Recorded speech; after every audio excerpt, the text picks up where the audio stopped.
Maka jamaah sekalian yang dimuliakan Allah, tidak ada satu orang pun yang kemudian bisa meniru ya, isi dari Al-Quran, susunan kata-katanya dan seterusnya. Walaupun mungkin pernah saya singgung dulu, ada seorang nabi palsu ya, Musailamah Al-Kadzdzab. Dia menulis satu surat ya, nama suratnya Al-Fil, artinya surat gajah. Kalau di dalam Al-Quran kita punya surah Al-Fil, maka Musailamah Al-Kadzdzab pun dia pernah buat suratnya surah Al-Fil. Kalau kita kan ketika bicara Al-Fil itu kronologi sejarah gitu ya. Bagaimana Al-Quran menceritakan itu dengan sangat apik, dengan sangat luar biasa, baik dari segi bahasa atau dari segi isi. Alam tara kaifa fa'ala rabbuka bi ashabil fil. Apakah kau tidak perlu memperhatikan bagaimana Allah memperlakukan tentara gajah? Ya, dan Allah menjadikan mereka dalam kesesatan itu diceritakan. Musailamah Al-Kadzdzab dia punya versi surah Al-Fil sendiri. Apa kalimatnya Al-Fil dia bilang? Gajah. Wa ma adraka mal-fil. Apa yang disebut dengan gajah? Jismuhu kabir, badannya gede. Wa anfuhu tawil, hidungnya panjang. Ini Al-Fil ini siapa? Musailamah Al-Kadzdzab. Nanti hati-hati kalau ada yang jadi imam. Ini Musailamah Al-Fil versi Musailamah Al-Kadzdzab. Ya itu mah kayak anak TK ya.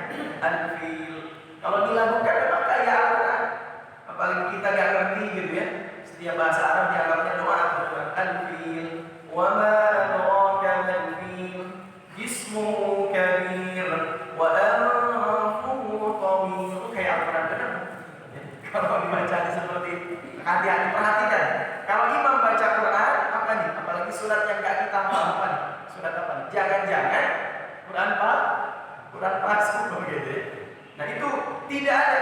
Makanya ketika sahabat mendengar ayat itu, mereka ketawa semua.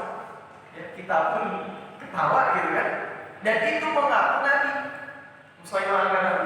Dan ada pengikut, banyak pengikut. Ya, makanya jangan aneh kalau ada orang di kita ngaku Nabi ada pengikutnya, ngaku malaikat ada pengikutnya, gitu ya. Nah kita ngaku apapun ada pengikutnya. Orang gila ada pengikutnya juga gitu. Saya sering lihat di YouTube ya orang-orang melihat kita tidak tahu ya seperti nggak pakai baju apa gitu ya. Orang gila ya, tapi dicium-cium tangannya itu ada. Nah, ini memang terjadi di zaman Nabi Sallallahu Alaihi Wasallam. Musailamah Al-Kadzdzab itu ada pengikut. Jadi ada pengikutnya, bahkan pernah diperangi oleh Abu Bakar sih. Yang jelas sekalian, jadi pertama Quran itu mukjizat, al-mukjizatul khalidah, mukjizat. Al-munazzalu 'ala Nabi sallallahu alaihi wasallam, yang Allah turunkan kepada Nabi sallallahu alaihi wasallam. Yang Allah turunkan kepada Nabi sallallahu alaihi wasallam biwasiqati Jibril alaihi salam, dengan perantaraan malaikat Jibril alaihi salam. Ini kata syair Syafi'i, al-manqulu bit-tawatur, yang dinukil, maksud dinukil di sini yang diriwayatkan secara mutawatir, yang diriwayatkan secara mutawatir. Apa maksud mutawatir? Di ada mutawatir, ada ahad. Ahad ini jalurnya 1 sampai 3 orang, itu namanya ahad. Mutawatir kepada banyak orang. Jadi Allah menyampaikan Quran itu kepada malaikat Jibril.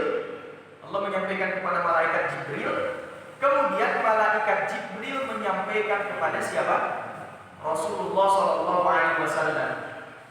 Ya, dibacakan. Kemudian Nabi membacakan lagi di hadapan malaikat Jibril. Ya, membacakan lagi. Kalau ada yang salah bacaannya, maka Jibril mengoreksi. Makanya setiap bulan Ramadan disebutkan Nabi itu bertalaqi dengan malaikat Jibril. Nabi itu apa? Bertalaqi dengan malaikat Jibril. Artinya talaqi itu Nabi membaca malaikat Jibril, kemudian apa? Membenarkan. Baru setelah itu ditasbih, dibenarkan, dikoreksi oleh malaikat Jibril, Nabi mengajarkan kepada sahabat-sahabatnya secara banyak. Nah, ini namanya mutawatir, diajarkan oleh Nabi secara banyak. Makanya saya pernah sampaikan, Quran itu diajarkan dengan metode musyafahah.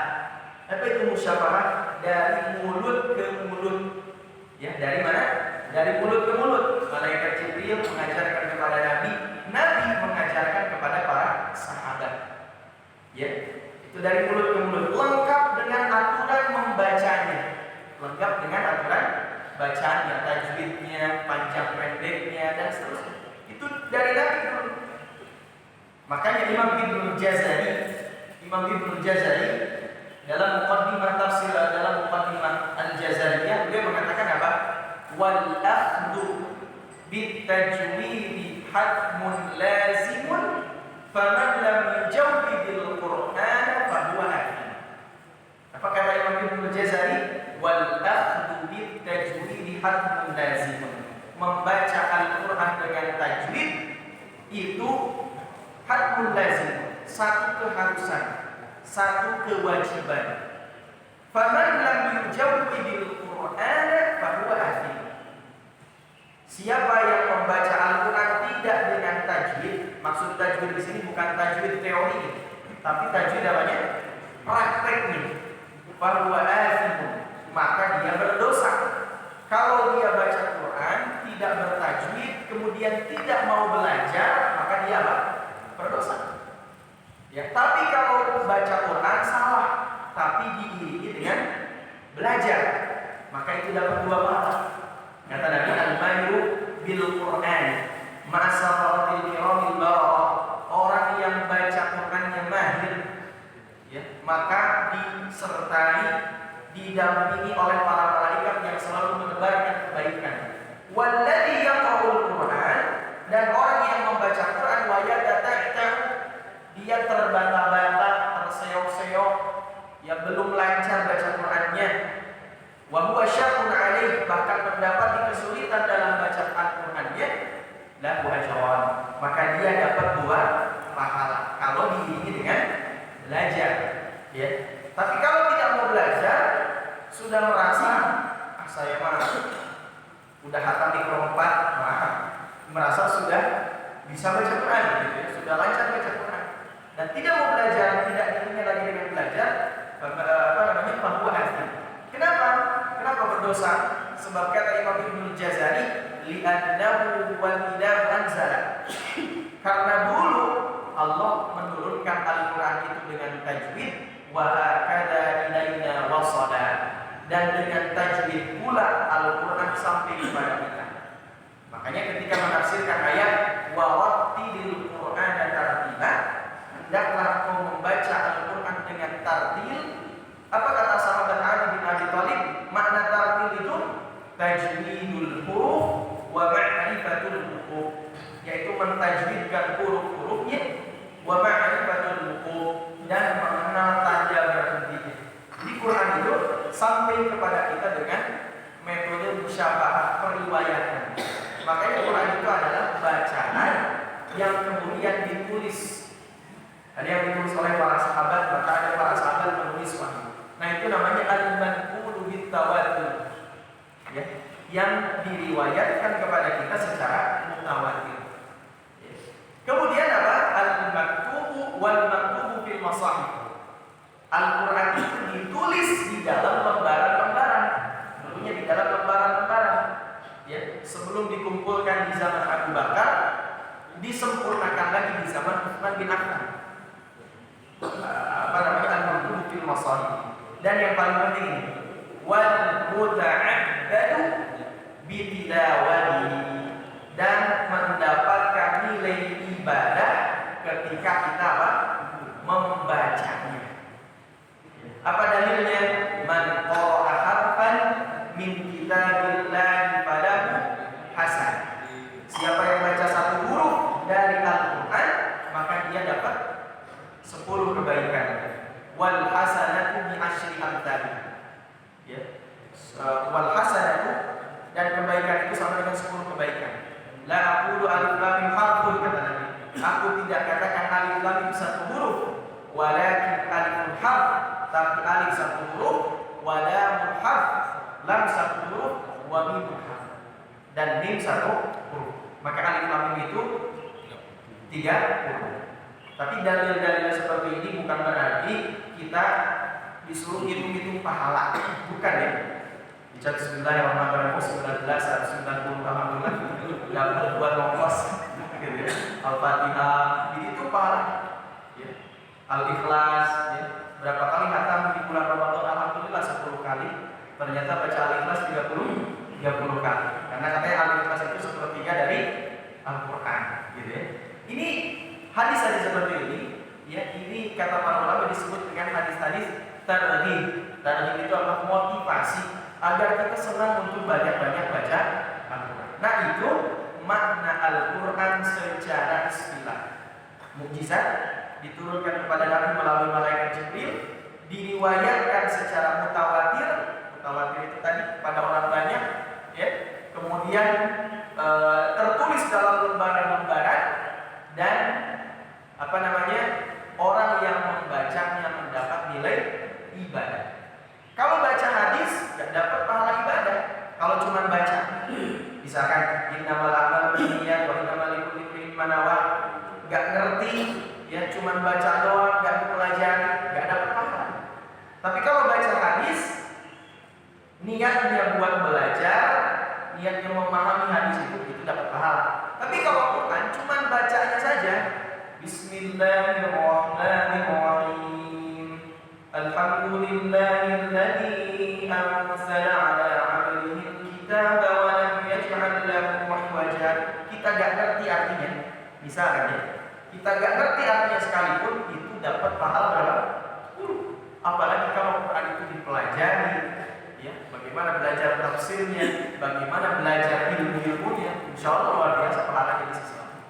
Maka yang disebut ulumul Quran, kalau kita lihat penuturan Sya'ali As-Sabuni, ya. Apa yang disebut dengan ulumul Quran? Kata beliau, yuqsadu bi ulumil Quran al-ab'ad. Yang dimaksud dengan ulumul Quran adalah pembahasan-pembahasan yang berkaitan dengan Al-Quran ini. Jadi pembahasan-pembahasan yang berkaitan dengan Al-Quran ini dari segi kapan turunnya Al-Quran, ya. Kemudian sebab-sebab turunnya ayat Quran, wal jam'u wat tartib, dari segi pengumpulan dan penyusunan Al-Quran, ya, kenapa dari Al-Fatihah sampai Anas?